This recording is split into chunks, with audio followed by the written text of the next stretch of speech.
Welcome, this is James Corbett of CorbettReport.com. It is the 30th of January 2013 here in Japan, and today I'm joined on the line from the United States by Boilingfrogspost.com founder and editor Sibel Edmonds, our good friend who has been on this podcast many times before. So, Sibel, thank you so much for taking the time today. Sure, this is going to be a very, very interesting interview. I've been looking forward to this interview. Me too, but it is a bit overwhelming. It's almost intimidating because the topic we're talking about is so large, so vast, involves so many characters that a lot of the audience probably won't be familiar with, that it's a bit daunting to know where to even begin with this. So I guess we should explain that we're picking up from a conversation that I had with Tom Secker a week or two ago on the Corbett Report, talking about Gladio and the history of Operation Gladio, the NATO stay-behind operation. So people who want more on the details of Gladio itself and its history as a historical entity in Europe might want to check out that conversation. But today we're going to be picking up from that to talk about specifically how Gladio unfolded and morphed into what it currently is in Turkey, and how it's operating, well, how it's basically morphed into a different type of operation, but is using a lot of the same strategies and methods to continue, well, moving into different areas such as false flag terrorism in the Islamic terrorism context, and also drug running. It's, again, a huge subject to tackle. So perhaps we should start by talking about the way that the NATO stay-behind Gladio operation was transported to Turkey, and the way that it originally started there as a ultra-nationalist, or a way to puppeteer the ultra-nationalists in their terrorist movement. Sure. One slight correction, and that is the field of operation for Gladio is pretty much global, with a large concentration, main concentration in the last, I would say, 16 years, Central Asia, Caucasus, and the Balkans. And it started with the Balkans. So the field of operation actually has nothing to do with Turkey itself. There's really nothing, because Turkey is where the powers, that's being NATO, U.S., United Kingdom, where they want these countries want to be. That's for Turkey. So the fields of operations are basically Central Asia, the former Soviet blocs, basically, and the operations control centers, of course, the main one, the top layer, being in the United States, with major arteries connecting it to the United Kingdom, the Britain, and you have Belgium, and then you have Turkey. So being in maybe the primary, then the secondary, and then the third layer being in Turkey via Turkish actors there, both military, not nearly as much any longer, but also by very large, what they refer to as the Islamic factions, several different Islamic factions. Well, I stand happily corrected on that point, and you're right to bring that out. Of course, the field of operations is all over that Central Asia, Caucasus region, and we have talked about this a little bit in some of our previous conversations, but today let's hone in on some of the characters and people who have been connected to this. And there are lots of things to talk about. I'm not sure where you want to start, but there are, of course, operations like the Grey Wolves and others that have been in Turkey for decades that have done this type of operation in the past. And characters like Abdullah Chatli, who has been involved in this and who has been all over in a very interesting life that ended in the Sisterlook scandal in 1996 in quite an interesting fashion. I'm not sure where you want to start that story, but perhaps you can paint a picture for the listeners about how this really developed and where it went up until that point in the mid-1990s. Sure. Turkey always was the most important center country in all these Gladio operations before the fall of the Soviet Union. It's interesting because when I go and read what's available, to public online, which is very, very little on Gladio. That's why I was ecstatic when you had your interview on Gladio a week ago. And what you see is usually these like Italy.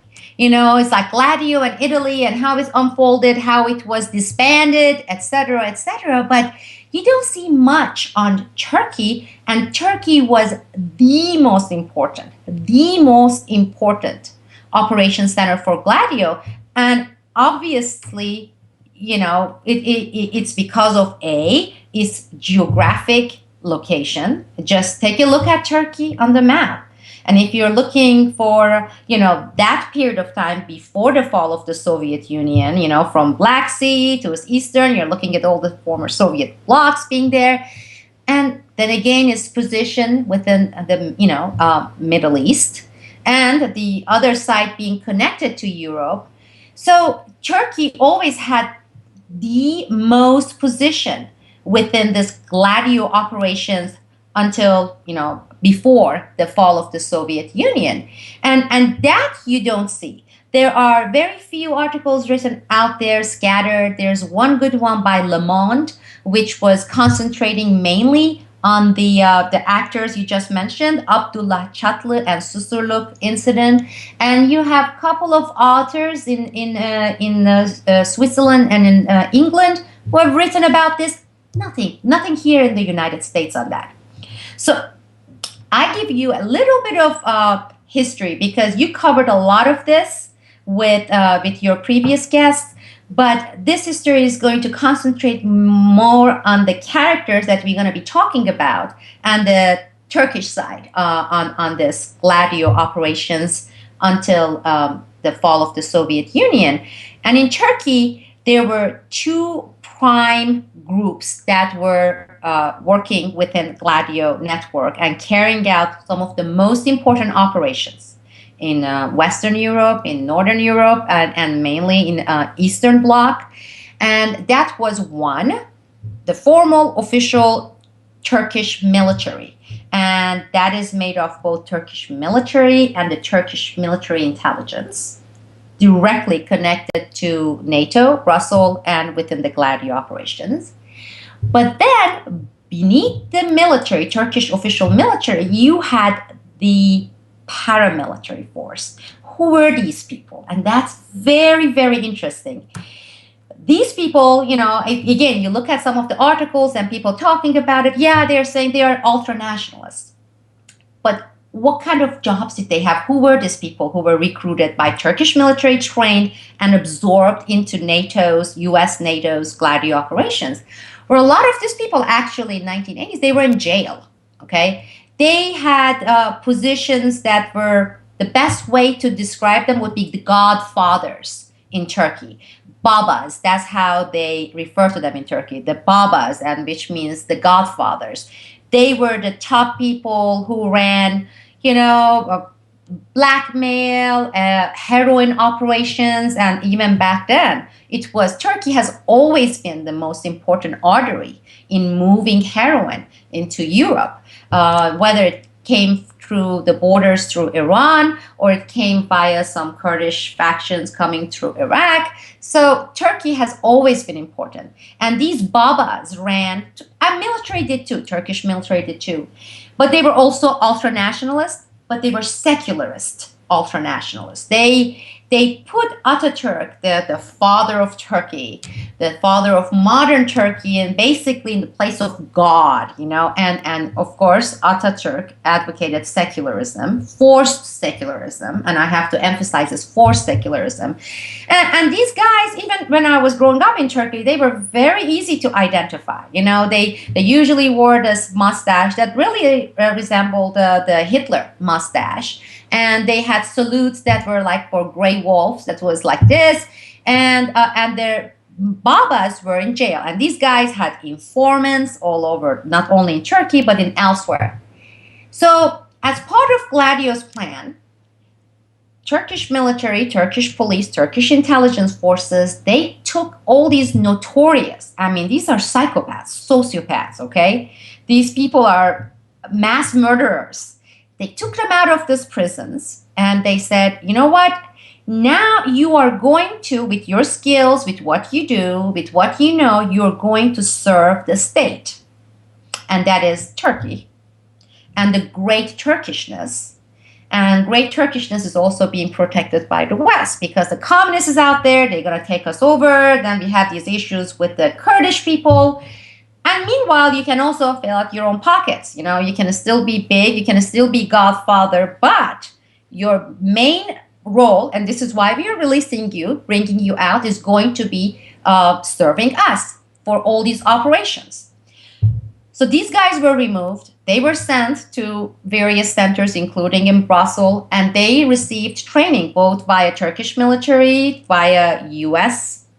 NATO forces, and they were given diplomatic passports, not only Turkish passports, but passports from various countries, and they still moved, worked in the area where you move, heroin, but also weapon smuggling, mass murders, a lot of false flag attacks, not only inside Turkey, but in other countries as well. And again, your guest talked about some of these, the assassination attempts of Pope, etc., etc.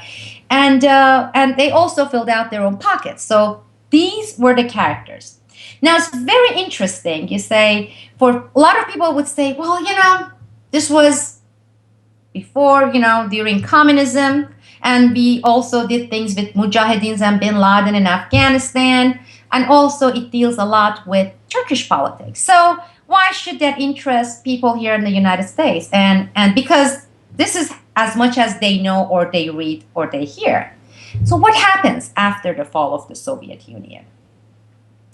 Well, the character you just mentioned, Abdullah Chatlı, he's one of the main foot soldiers, one of the main commandos under the military, which is Turkish military, which is under NATO and the United States, one of the most notorious figures. I mean, this guy was responsible in and outside Turkey of tens of thousands of murders, bombs. In some cases, they would just storm a house with medical students in Turkey, and they would cut everybody's heads. And, those people were accused of advocating for socialism or communism. This guy, it actually ends up on the list of most wanted for, Interpol's most wanted list. Okay? And for various reasons, murders, international murders, not only murders in Turkey. You're looking at Interpol's most wanted, right? Heroin smuggling, weapons smuggling. So he's on the top 10 most wanted people. And this is at post-Soviet Union. And he ends up in a jail, in a high-security prison in Switzerland. He gets arrested during one of his movement's operations. And when you look at some of the reporting on this guy, including the newspapers, or the articles written on the Grey Wolves, it says, while he was in this high security prison in Switzerland, this is Abdullah Chatlı, he escaped. He actually escaped by a support of helicopter. So you're in a high security prison in Switzerland, and you mysteriously escape via helicopter. And some more detailed stories from very few reporters who followed up and wrote on this, and that was a NATO-owned helicopter. I mean, this really sounds like a movie plot, something that Hollywood would make. And so, yeah, this is the most wanted Interpol guy. It gets even stranger. Same guy, while still wanted after he escapes NATO helicopter from high security Swiss prison, he mysteriously ends up in England, in London, okay? And again, mysteriously, in 1989, the government, UK government, grants him citizenship. It's not even 1 year since he enters UK. He's still the most wanted on Interpol's list.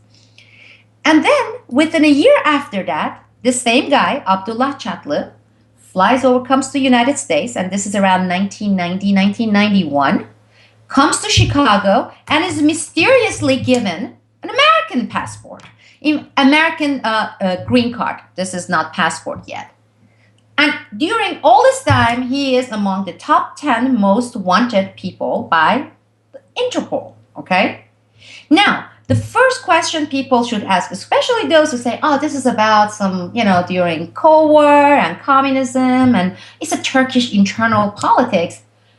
Why the most wanted guy by Interpol, notorious murderer, drug runner, ends up in England, of all the places, and gets a citizenship? Why he comes to the United States and is given another citizenship? So that's the first questions listeners should be asking. And why Chicago is where he settles. And that's where he settles. And when he settles there, he has dozens of entry and exit from Chicago. And after the Susurluk scandal, which I'm going to get into it, it basically comes out, with all the investigations they had in Turkey, that from Chicago, he carried out all these operations in Central Asia, Caucasus, Eastern Europe, Xinjiang province of China. So he kept flying. So he's still most wanted by Interpol. Okay, we don't know how and why he got all the citizenships, why he's most wanted, and why he carried 4 or 5 diplomatic passports. Nobody gets into those questions. And these diplomatic passports are not only given to him by government of Turkey. So one of his trips, again, this is very well documented. This is not conspiracy theory. This is not some top secret classified documents any longer, because these stuff all came out after this scandal in Turkey. So he, in 1996, 1995, he is the one who goes to Azerbaijan from Chicago via Turkey, goes to Azerbaijan with a team of several people, less than a dozen. He carries out this attempted assassination against Aliyev. This is the Aliyev senior, before his son became, the president of Azerbaijan. And it was meant to be an attempted that would not succeed. So, because if you look at Azerbaijan's position during that same time, 1994 to 1996, before this assassination attempt, you would see that Aliyev was still siding with Russia. It was still the old royalties, the old loyalties of, we were part of, the Soviet Union, and we are still siding with Russia. Now, this is when United States, the West, was trying via its proxy, Turkey. Why Turkey? They speak Turkish. What language do they speak in these countries, including Azerbaijan? Turkish. They are Muslim. What's the religion in Azerbaijan and all these ex-Soviet blocs? Muslims. So this was the ideal proxy to go grab countries like Tajikistan and Kyrgyzstan and Azerbaijan and say, okay, say bye-bye to Russia. We want you to be one of us, right? Well, of course, Russia was doing its part from the other side. So during this period, when this assassination attempt occurred, Aliyev Sr., the president in Azerbaijan, still was loyal to Russia. And all these different attempts to move him to the other side had not been successful. So they moved to plans that included assassination attempt, paired up with blackmails. Because again, during this time, the borders were open in Azerbaijan. A lot of these Turkish babas, godfathers, moved in there, and they opened really lavish, interesting casinos. You can say casinos, Azerbaijan, yeah. And guess what? Several Aliyev's families were given advance offerings in these casinos, and they collected a lot of debts, okay? And this is people very close to Aliyev Sr., and they started getting death threats saying, well, if you don't pay off these millions and $1 million of debt in your casino gambling debt, we're going to take you out. Then comes the assassination attempt. So again, if people were to go and look at the records on this assassination attempt on Aliyev, they would see Abdullah Chatlı's name. They would see that Aliyev came out and said the people responsible for this were NATO, US via Turkey. And the Turkish president calling and saying, no, these were the thugs, the mafia people, they have nothing to do with us. All these denials. Whatever happened is Aliyev very quickly switched position after this assassination attempt, okay? You fast forward, look at Azerbaijan. Since 1996, Azerbaijan been the closest ally of the United States and NATO. In fact, they are becoming a NATO member. For the last 8 years, NATO has been there with the base, training them. They've been passing the tests. They went from purchasing something like $25 million worth of weapons from the United States today to something like 4 billions of $4 billion of US weapons. So success. Gladio was successful. It was who carried out Abdullah Chatlı. After he finished, he just shook his hand and said, okay, mission accomplished, came back again to Chicago. Now I'm going to open a parenthesis here and say, remember, for the past 11, 12 years, I've been talking about the center of all these operations that has to do with my state secrets privilege and people involved was in Chicago. I have been saying Chicago so many times, so I don't believe anyone is, at least not your listeners or mine, who haven't heard this, me saying Chicago, Chicago. So he went back to Chicago. This was one of his trips. His other trips included going from the other side, through the Pacific, going to China, and then from there going to this area, Xinjiang. This is extremely important. Again, Xinjiang, Muslim population, and they are referred to in Turkey, they don't call them Xinjiang. It's Turkestan, Turkestan. They speak Turkey dialect. Guess what? Up there, a great place. Imagine, they get their independence. We can have our little mini base there. You know how close we are to China? I mean, okay, on one hand, you would say, yeah, Hong Kong, there's Taiwan out there. Well, this is going to be even more important than Taiwan. And then look again, the other important strategic location for Xinjiang, for Turkestan, aka Uyguristan. You look at there, you see Pakistan, you see Afghanistan. This is a very important region. This has been a very important region prize for the United States, for the West. We've been doing a lot of things there. Every time you hear, at least when I was working there during this period that FBI was investigating these, not operations there, but people here, the criminals in the US, who carried out the operations there. Those terrorist attacks, they were orchestrated from a long distance. Okay, you go to Turkey, then from Turkey you go to Brussels, to England, and then you go to the United States. So all the orchestration is not some minorities or some Muslims get together, suddenly they go and it doesn't happen. It didn't happen that way, at least during that period. And this guy from Chicago was sent to go and organize, carry out a couple of terrorism uprising events, turn around, back to Chicago again.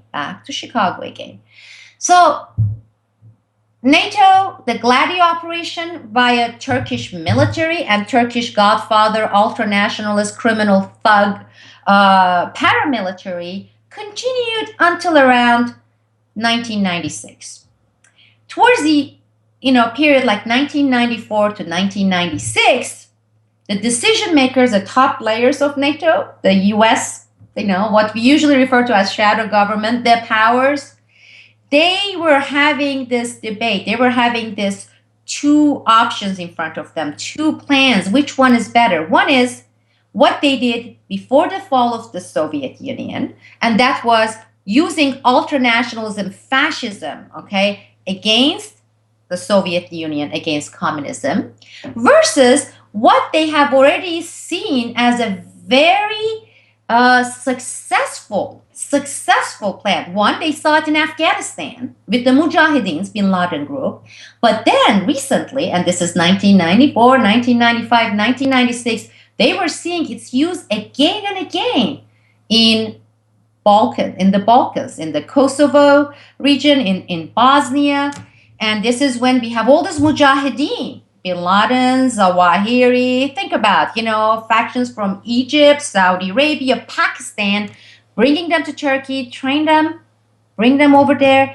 It was like, these ultranationalists, they haven't been very productive. And we think the Mujahideen Islamist factions are going to be much more useful in our main objective of taking over, having more of this ex-Soviet blocs on our side, So this is during this, sometimes we use them, sometimes we use the fascist Godfather ultranationalist. But then end of 1996, Abdullah Chatlı, the man we've been talking about, the thug who went to Xinjiang, and also he comes to Turkey for another mission that he was going to go and implement. However, while he's in Turkey, together with some beauty queen and a few other colleagues. They are in Turkey. They're traveling in this black Mercedes, and they have a car crash, and they die. Everyone in the car except one guy dies, right? Well, before the Turkish police or military got to the bodies, the local police that wouldn't know anything about who are these people, and the local journalists got to the scene. And lo and behold, here is the world's most wanted man, Abdullah Çatlı, the great godfather, with all his diplomatic passports with him. But not only that, together with him, you have the chief of police of Turkey. I mean, the top police guy. You have incredibly important, legit political figures. It was like WTF moment. What are they doing in the car with this guy? Died. Basically, this was when in Turkey, even though it had been leaked in little bits and pieces, it was this huge exposure of the thugs, criminal, ultranationalist fascists actually working with and for the Turkish government. And for right now, I'm going to keep it Turkish government. That is the Turkish military, the legit Turkish institutions, right? So all the drug runnings they were doing, they were all controlled and managed by the state. And all the killings, the terrorisms that they were found responsible for, again, they were executed for the state. Okay? This was huge in Turkey. It caused an uproar. A lot of documents started leaking. Just like 9/11 Commission, there was this huge commission established in Turkey. Nobody talked about anything else but the Susurluk. They called it Susurluk scandal because the car accident took place in Susurluk. Now, there was this fear by the West, and this is the United States, the Europeans like, uh-oh. Now, we know that a lot of these commission members, they are like ours, Thomas Keane, but some of them, or by default, a lot of other, excuse my language, crap may come out about our roles, the stuff we did, we being the ultimate bosses. And guess what happened? One of the Turkish Gladio handlers in Turkey was the ambassador, United States ambassador in Turkey at the time. Okay, this guy was the ambassador from 1992 until the Susurluk scandal. No other guy than Mark Grossman, the guy I have been saying for the past while. You got to look at Mark Grossman. So with this fear that a lot of secrets, state secrets, were going to get out during these investigations, and journalists digging in, some people were leaking, some people were talking. The United States right away got their man out of Turkey, Mark Grossman. No reason cited. He still had another 1.5, 2 years left. No reason cited. Guess who else was pulled? Another guy who was handling the Operation Gladio, the Turkish militant in Kazakhstan and Turkmenistan. This man, his name at the time, Major Douglas Dickerson. This is the man, if you have read my book, if you know my case, was the one who was married to this spy in the FBI. Major Douglas Dickerson, he still had 1.5 years left. He was working for Mark Grossman in Ankara. His main task under NATO was Operation Kazakhstan and Turkmenistan. There were 3 or 4 countries that he directed the Turkish paramilitary Gladio operations in those countries. Lo and behold, the same man, this is documented. He is pulled off of his position and immediately sent to a base in Germany. This is American military base, and from there to Brussels. This is interesting. Now, these characters that been talked about in my case for 12 years were there in 1997. Susurluk happens, they were pulled out. So was the top military man, and this was the top man for the Turkish so-called counterterrorism operations commando, was sent on a mission to Washington, D.C. Turkish embassy. And again, this is documented. Right after Susurluk, they had to get him out. He was a chief guy in the military overseeing these thugs and these operations, these false terror, false flag operations, not only in Turkey, Central Asia, Caucasus, a lot of Chechen operations, Eastern Europe. So he was pulled. He was sent to Washington, D.C. He never went back. Again, nobody cited any reason. They took all these important figures. They took them to Brussels, and they took them to Washington, D.C. And then it was the decision-making time for the top guys in the world, okay, for NATO, US, UK, saying too much exposure. This chapter is closed. Gladio is now closed. We are going to Plan B, Gladio Plan B operations, which we have already prepared for it, to some extent, and that is we are not going to use paramilitary. We're going to use Islamist factions, who, aka Mujahideens, aka Al Qaeda. So this is again think about Bosnia. Okay, that's an incredible amount of information. So just to be absolutely clear, I think it is clear that you're saying that the Siserlook scandal and what happened to Chatley was not something they wanted to happen. That was not something that was planned. He was not taken out of the picture, but it was a result of his death that they switched to Plan B. They weren't going to switch to Plan B until that happened. Nobody knows the answer to that because there are so many questions surrounding this accident. First of all, how this guy on a scratch walked out of the car, okay? And there were also some questions about that they may have been actually dead before the accident because there were this autopsy report that their heads, both a few of them were broken before the crash. So nobody knows who's responsible. Was that staged? If so, which faction? Is it something that, okay, the top guy said, we want to eventually eliminate these guys because they're in some ways out of control. We want to go to Plan B? Was it someone else? We don't know. And to this date, you know how we scream about 9/11? Well, in Turkey, since 1996, people have been screaming Susurluk. Instead of 9/11, they say Susurluk because a lot of stuff, whether it's the deep state, a lot of questions still remain unanswered about, and that's one of them. And that is, was it an accident? We don't know. Nobody knows. Were any of the other Babas similarly rubbed out in interesting incidents? One interesting character who was, again, a huge figure. And we used to have a little summer cottage, my husband and I, because we went to Turkey every year before all this FBI things happened, whistleblowing. And then this little small fishing village city, which is now very fashionable. It wasn't back then when we got it. But one of the Babas had a few hotels and casinos there. While actually we were there, I was in Turkey, and this is like 1999, 1998. He was assassinated during the daylight. A lot of these Gladio Babas were being taken out. And in some cases, they would get some other Babas, take out some other Babas. So Godfather against Godfather, who was, managing one Godfather against, but a lot of them were taken out. And again, now this is when we completely went to Plan B, we, United States, NATO, and said, we're going to use Mujahideen. What happened to the ultra-nationalist fascist guys? For a while, some of the main ones were taken out. Some of the other ones were left alone. They stayed rogue for a while, tried to have their own thing. It's like United States kind of is turning its back to us. We were back, and the same thing is true with the state. So things for a while were kind of murky. Then came the current Turkish regime, the Islamic government in Turkey.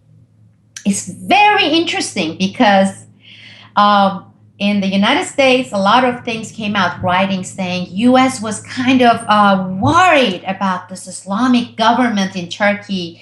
What is going to happen in Turkey? Are they going to end up being another Iran, etc., etc.? It's so interesting. It's like using reverse psychology with people, and you get to see that a lot in Middle East, and that is, let's say U.S. wants to install a puppet regime there. One of the first things that has to happen, there needs to be this illusion that U.S. is worried about this regime and that this regime is tough on U.S. or Israel to get the support of the majority to be legitimized. So in many cases, that's actually a tactic, okay? It's like you right there, you say you're concerned when this is your first choice. This is what you want for Turkey. This is being U.S. wanting this government in Turkey. Since they went to Plan B, that was always the plan. It's like we want this so-called moderate Islamic government there. Now, after Chatla's death, when the Gladio went to Plan B mode for Central Asia Caucasus via Islam and these Islamic factions, they already had a candidate in mind, a leader. And this man was this preacher, this symbol of fanatic Islam in Turkey. Now they no longer call him fanatic because he's supported by US. We call him a moderate Islamist. And his name is Fethullah Gulen. Now, Fethullah Gulen was preaching in Turkey during these 1990s against the secular government. You know, in Turkey, we need to have a government that reflects more people's value, which is Islam. You know, we have to go back to our roots. It was a different form of ultranationalists. You know, ultranationalists were like, we don't want to be part of EU. We want Turkish culture. In fact, all these Central Asian countries, we want to get together with them, take over them, and make this great Turkic republic. Now, this preacher, Fethullah Gulen, said the same thing, but he didn't say nation, he said Islam. He said, but the Turkish way of Islam, together with Turkish language, we need to go and get our other brothers in Central Asia, Tajikistan and Kyrgyzstan, bring them together and be one great Islamic Turkey. Not fanatic, you know, moderate Turkish way of Islamic, whatever is the Turkish way of Islamic. Now, the military regime in Turkey hated this guy. So he was wanted. There were already some trials. They wanted to put him in jail. Okay. He was going through all this period. Accident happens. And he's wanted. He's actually declared criminal, terrorist, anti-secularist by the Turkish government. Yet, mysteriously, after Susurluk incident, this guy, Fethullah Gulen, in a private Gulf Stream, ends up in the United States of America, lands here in Washington, D.C. Why the United States? This is a great Turkic republic, Islam. Why are you coming to U.S.? He hasn't left the United States since. This is since 1997. First, he was in Washington, D.C. area. They gave him a lavish house and let him set up his organization, Islamic organization. Currently, it's valued somewhere above $20 billion. It's the largest Islamic organization in the world, headquartered in the United States, okay? And I'm going to come back again if we have time to this character, but he's here in Washington, D.C. area and Pennsylvania. Who is his next neighbor? His next neighbor... This is I'm laughing. It's because nobody ever touches these issues because they are told not to. As far as mainstream media goes, as far as alternative media goes, it's like, man, dude, this is so complicated. I can't get into that. Next to him is this guy called Yusuf Turani. Now, this is the guy who used to be in Xinjiang, Uyghuristan, Turkestan, in China. He was taken out of there. He lived for a while in Turkey. Then he came to the United States. He was given citizenship. And the State Department brought him and they had a meeting. And this is in 1997. And they declared independent country of Turkestan with the president of Turkestan in absentia. Like, nobody knows this, right? So you declare a country and a president in a meeting, an oval table in the State Department, to say, we are declaring Xinjiang, Turkestan, and here is the president. Now, he swears his oath of office is taken inside the building in the State Department in Washington, D.C. in 1997. Well, he's part of the same Gladio Plan B network, okay? So through him, because he's the leader in absentia, president in absentia of this country that really doesn't exist except in the eyes of the United States, Turkestan. So he was part of Plan B and still is part of Plan B, heading and carrying out operations, you know, through his people, and network goes down in Xinjiang province of China. Now, between 1997, after he moved to the United States, this guy, this preacher, Fethullah Gulen, right, opened up 350 350 mosques and madrasas in Central Asia and Caucasus. 350, James, in 4 years. Nobody knows where the money is coming from. He says these are donations from good-hearted Turkish people. I mean, just take a look at it. I mean, if we don't even get that much, we don't even collect that much tax in Turkey. Like, even the government is unable by force to collect that much tax. So we got these $20 billion of network. So 350 mosques and madrasas. But because he preaches modern Islam, not the fanatic Islam, he advocates teaching English to all his students, pupils in the madrasas, okay? These are boys with Quran and they go but they have to learn English. And for the teaching of English for his organizations that he owns with mosques and madrasas, he needs to send English teachers to Kyrgyzstan and Tajikistan and etc., right? But for some reason, hundreds of these English teachers that have been going from the United States to these countries, Tajikistan, Kyrgyzstan, etc., they all have diplomatic passports. Now, you taught English. Were you given diplomatic passports to teach English in Japan? Because this, again, people will say, oh, this is some allegation. No. And this is why I have had articles, I have translated articles, mainstream media in Europe and in Turkey, and it's there. It's already been proven. And United States, the State Department is not denying. They're saying because those countries are, backwards and dangerous, they need diplomatic protections. Well, anyhow, Plan B, Gladio operations. These are, I'm giving the examples of what Plan B has been about. And this was when the United States, NATO, started really closely working with bin Laden and Zawahiri. And again, from what we knew in the FBI with some of the trips that Zawahiri took, the meetings with the high-level Turkish people in Turkey, several trips that Zawahiri took and went to Azerbaijan between 1997 and 2001. And while in Azerbaijan, he met with a lot of U.S. officials.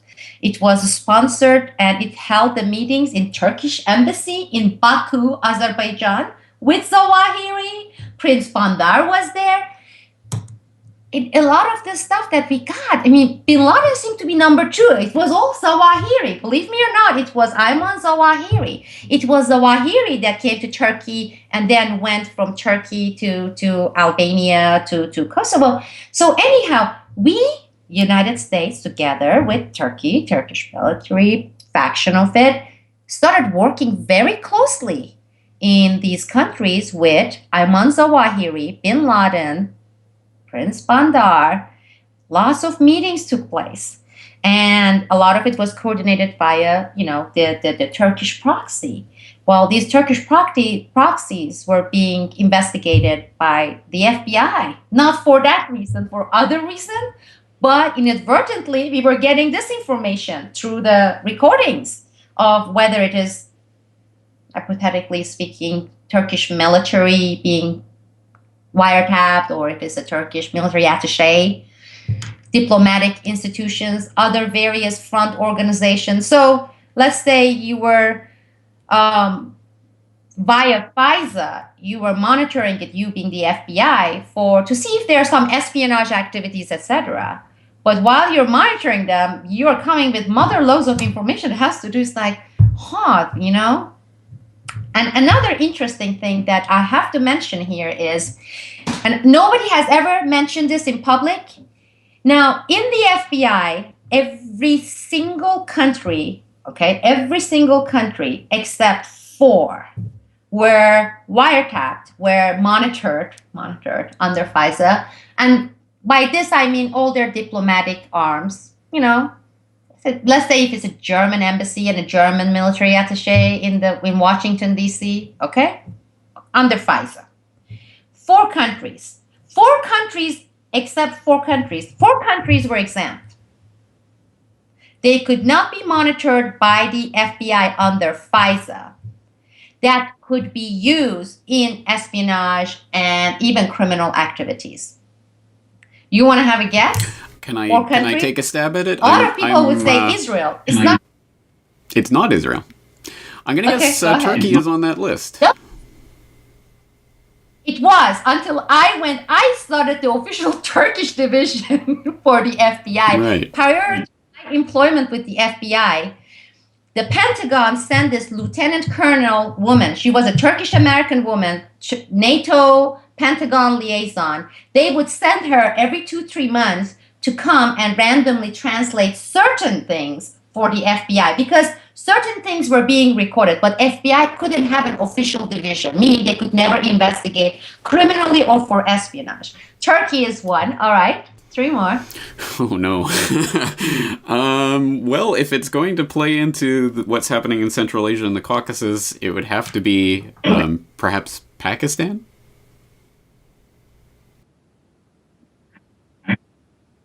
No, we had a pretty good division of Pakistan. Because you see, this included, that's why I gave the example of Germany, because this included European countries too. It was Turkey, Azerbaijan, United Kingdom. You would say it's English. What United Kingdom is exempt, and for reasons, and that reason, and the fourth one is Belgium.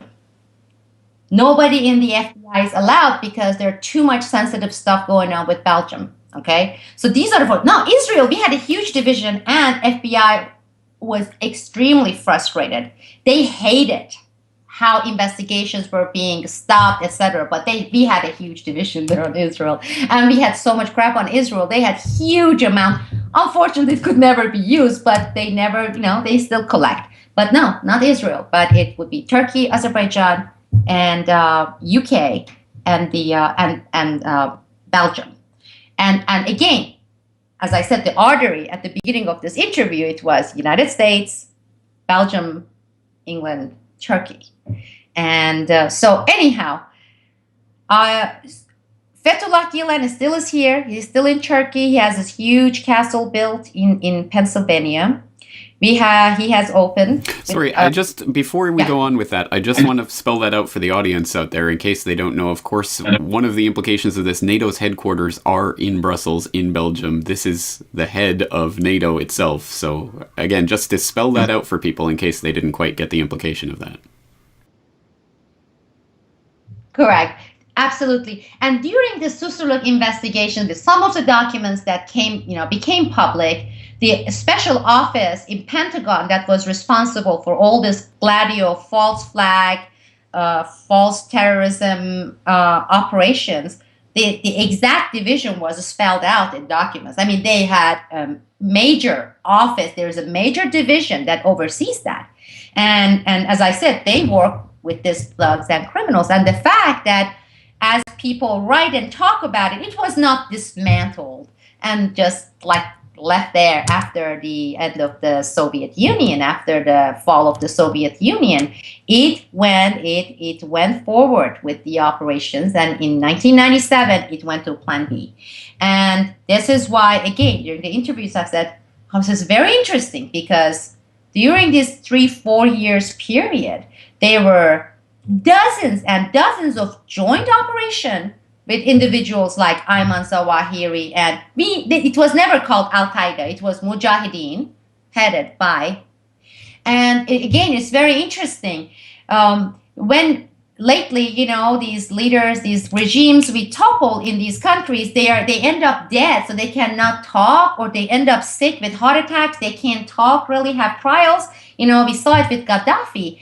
But again, one of the things that took place, and again, Turkey behind the scenes played a major role together with US, was we in the United States asked Mubarak, to release some of the top fundamental anti-regime figures from prison in 1990s. And they came to Turkey and they became part of this movement. When I say anti-regime, would be Mubarak had to release some fundamentals who were anti-Mubarak. And because the higher powers told him that we need these people in Turkey and we have tasks for them, You take a look and see how many times he's been released, people like Zawahiri. Anyhow, we had these, and then 9/11 happened. And this is when I kept saying these organization circuit, these things come together, and people say, well, what does it have to do with Turkey? Turkey is an ally. Well, it would be crazy for someone to come out and say, you look at NATO or certain arm of NATO. Nobody would listen to this person. Think about it. A president, ex-president of Italy, can come out publicly and talk about Gladio and talk about some of the operatives and talk about 9/11. And it's not even mentioned. How could 2-3 agents from the FBI, you get a couple of people in Pentagon, if they were to come out and tell people, let's say they are fearless, okay? They say, execute me, put me in jail. I'm going to tell the Americans exactly what I know. People will say he's crazy or she's crazy. Americans, a lot of people in Europe, they would not be willing to digest information to them that big, but the answer yet so simple.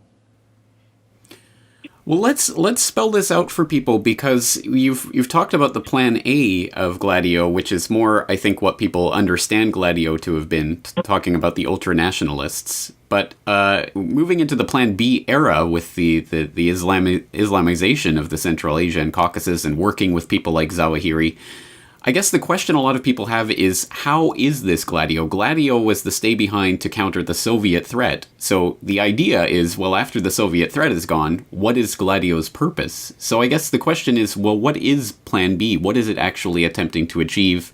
I think we've gotten some indication with that. For example, the Azerbaijani example, trying to move the Azerbaijani government into the US stable. But are there other examples? How is this actually being used, and what is its purpose at this point? Okay, first, the fact that even though like the term "stay behind" applies, they're very proactive. Think about this. A lot of say, okay, Cold War then was over in 1991. Cold War was never over. It is not. It still continues.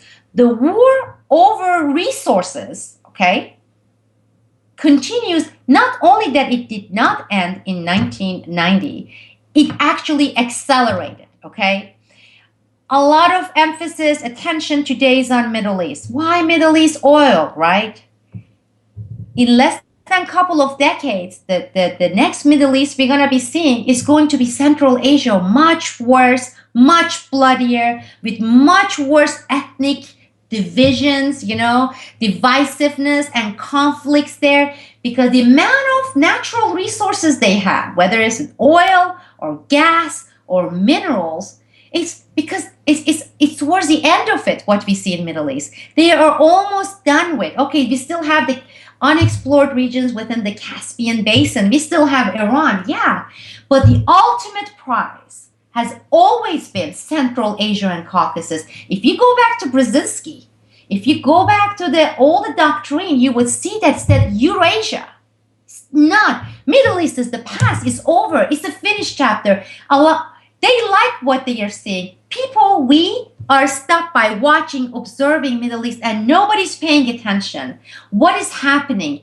How the countries are being set up in Central Asia and Caucasus. How we are already setting up the religious factions there, okay? How we are setting up the ethnic conflicts there. You need to do this preparation for the coming assault, that going for it. It doesn't happen overnight. People are looking Mubarak. I remember 1980, 1981. I remember how it was discussed in Iran, in Turkey, of who killed Anwar Sadat.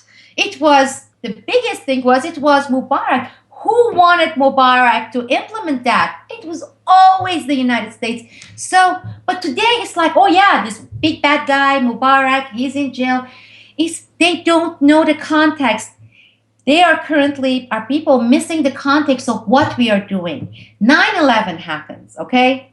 9/11 happens. We say, our government says our partners did it, okay? While we were working with them, carrying joint operations all over the place in Central Asia and Caucasus, they turn around and they did this to us. It's, as I said, it seems complicated. It's too big to digest. Yet it's extremely simple. And simplicity doesn't matter. People don't want to digest, no matter how simple it is. Our partners, look, we are partnering up in Syria. It's nothing. I'm talking about real partnership, operations carried out over resources, trying to get these ex-Soviet blocs on our side so they won't be on Russia's side, so they won't be on China's side. Because, hey, communist China, Muslims should side with America. Because Islam works in our benefit. What do we have to get these people? Through our proxy, Turkish, NATO, Islam. As long as they become fanatics, as long as they're attached to Islam, they're going to say poo-poo to China and Russia. They're going to side with us. What happened in Afghanistan? It was Islam. It's been the oldest trick for UK. It's been the number one big game. It's played in the name of religion. You use Islam to get what you want. And I'm just amazed. I'm opening newspapers. I don't actually open newspapers anymore. I open them on my computer, but I still do this motion. I don't buy newspapers. But count how many times do you see the word Islam and Islamists? Islamists carried out this, Islamists did that, Islamists and this Islamist faction, Islamists. You know, I mean, if you look at some of the conflicts with India and Pakistan, you don't see Buddhists did that, and you don't see Buddhists did this. It's a particular group, but it's Islamist.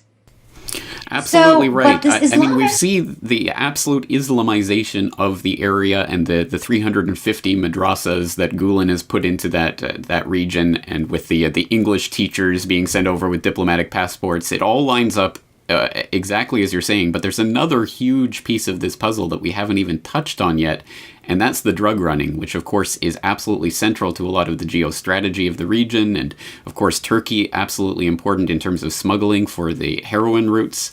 A lot of money rests on this. This is such a huge backbone of the international economy, and of course that's one of the things that we're not allowed to ever talk about or broach in the mainstream media, because it is so central to what's happening there. So how does this fit in? Who are the main players, and where do they fit into this network that's been created?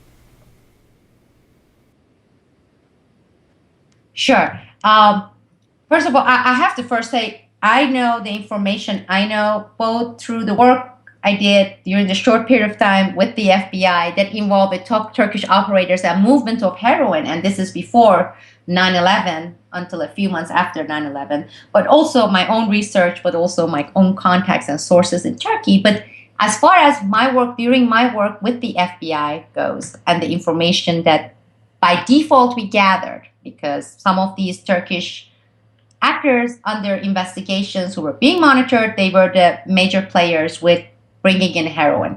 And it was again done, believe me or not. It's like, okay, Turkey, Eastern Europe, nobody ever mentions the role and the strategic importance of Brussels.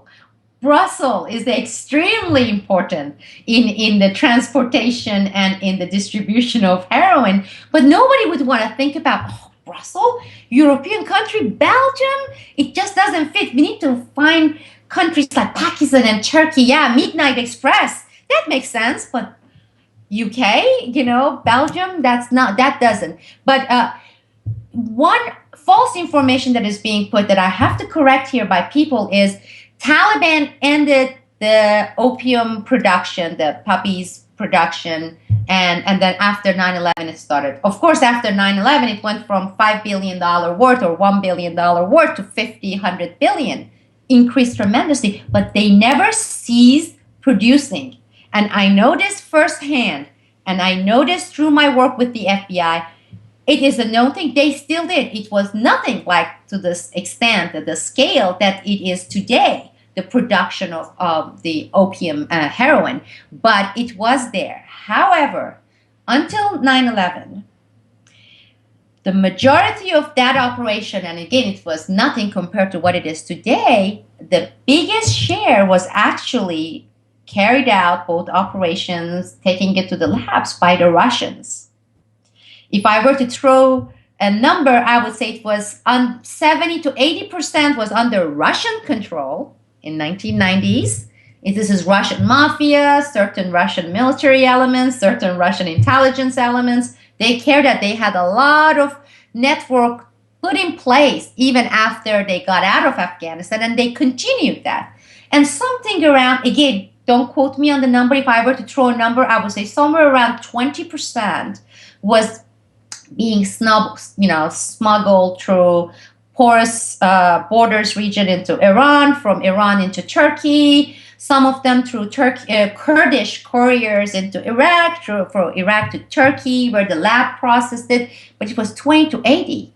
Now, that turned completely opposite after 9/11. Okay? We, the West, via Turkey, Albanians and Turks, the West became, and this is the number one actor at the top being NATO, the biggest shareholder, the top people in this operation that now they're saying 50, 100, 500 billion, pick your number. And the Russians' share decreased and decreased and decreased and decreased to almost nothing. I mean, they still have some. They are some Russian, but it's nothing.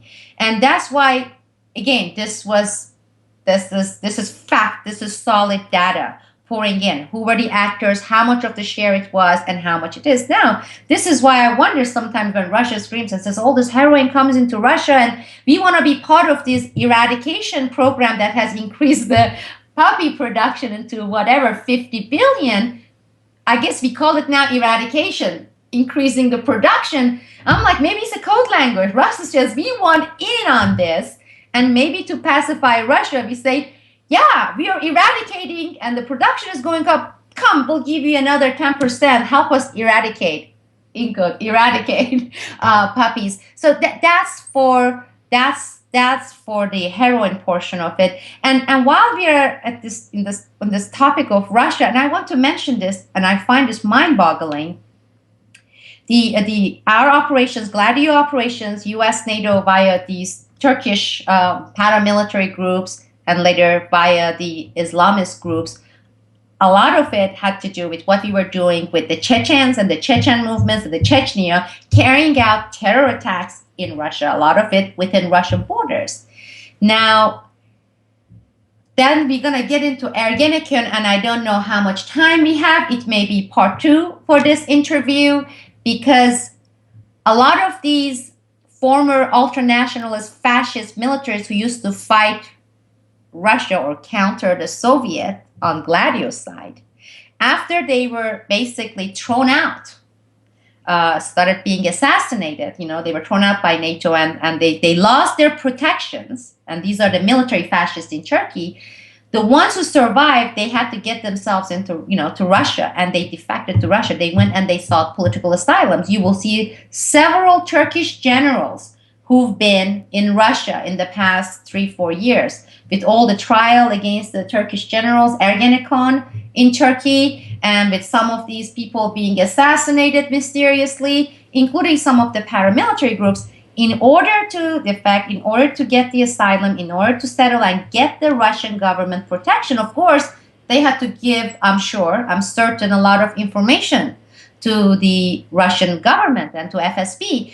And even in late 1990s, as the Russian forces as they were capturing and killing some of these terrorists, their terrorists, they were confiscating passports, diplomatic passports, Turkish passports on so-called Chechens who either received training in Turkey, or actually these were part of the Turkish military, paramilitary groups fighting and leading Chechens inside Russia to carry out terror attacks. And the mystery remains that why Russia has remained so quiet and silent on this. And what is the game there? Or is this actually a game changer? I don't know. That's an extremely important point in all of this, because this goes right into this geostrategy surrounding the greater conflict that's going on right now. This, of course, touches on China with Turkestan or Xinjiang and Russia and its share in the heroin trade. This goes right to the heart of that greater geopolitical conflict we see shaping up. So I certainly hope that we can get a second part of this interview, because this is absolutely truly fascinating stuff, but we've already been talking for an hour and we've laid a lot of information out on the table already today. So perhaps we can have a second part to this interview, and if there are listeners out there with some questions or comments that they want to make, they can send that to me, and I will bring that into our second conversation on this. But for now, thinking about what we've talked about so far, we've covered, again, a lot of ground. Is there anything you'd like to say to sort of wrap up what we've talked about today, or the situation that some of these actors are in today, like Fethullah Gulen? One last thing I have, and I'm going to get into those because they get to be really deep topics on our next during our next interviews. But I have been asked by some sources, some people, to go to Russia to meet with some of these people. And I know that there are people both in Turkey but also in Russia who have some very important documents and they have some very important information that they have tried to get to me in person, but they can't. Now, I know, hopefully, that some of this will get to them. And it would be good for them to know that there are people, there are journalists outside the United States, outside me, that they can trust and they can contact, they can be interviewed. If they don't wish to be interviewed, they can send information. You know, there are ways you can do it through encrypted way. I don't know how much you can trust that, but or documents can come through 6, 7, 8, 10 stops. But I want them to know that it is good to have other sources outside U.S. who are tackling these issues, and you know they can reach out to journalists like James Corbett and Corbett, and knowing that this information would get out. And again, those people in Russia, I hope some of you are watching this, and I hope some of you will help us to peel off more layers of this operation. Absolutely. Well, again, we've talked about so much already today, and there's a lot of information for people to digest. So I will include in the links in the show notes for this interview some of the links to some of the articles that you've written on Boiling Frogs posts surrounding some of these topics, and some of the other articles that other people have written, so that people can start delving into this in a little bit more deeper detail. And I will be putting out a podcast episode that will encapsulate at least some of what we've talked about today and with Tom Secker last week, this Friday, so people can look forward to that. On that note, I think we will wrap this conversation up here. Again, we have been talking for quite a while already. So, Sibel, thank you so much for laying this out for us today, and I'm very much looking forward to our next conversation.